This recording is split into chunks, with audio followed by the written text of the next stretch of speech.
So what are we doing in the Atlantic Ocean? Well, I introduce you to the North Atlantic Oscillation.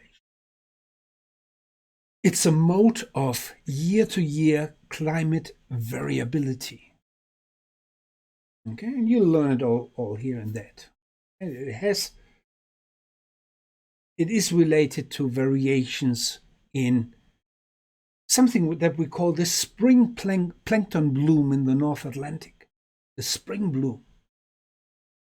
Okay? The North Atlantic oscillations is linked to that. I introduce you in the two western boundary currents. We talk about the Gulf Stream and the Brazil Current. And we talk about the key coastal upwelling systems that you have in the Atlantic Ocean. We again talk about the spreading of deep water masses. And in particular, this is the link to the deep circulation, because the North Atlantic deep water is formed in the North Atlantic. It's also the link to the lecture on the Arctic Ocean.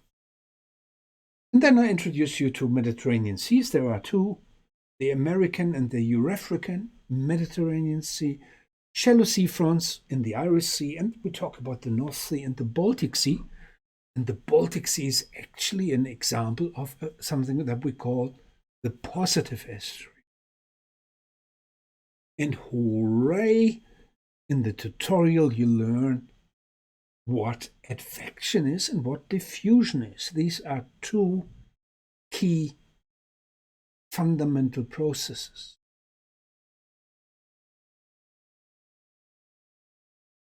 That you need for the understanding of dissolved substances, or we call them conservative properties like temperature and salinity. Okay, so that these are fundamental processes. Okay, so now that's the end of the first part of the lectures. Okay, you can see lecture 12 is sort of halfway through. And in the second part of this topic, we focus on shelf seas. Shelf seas.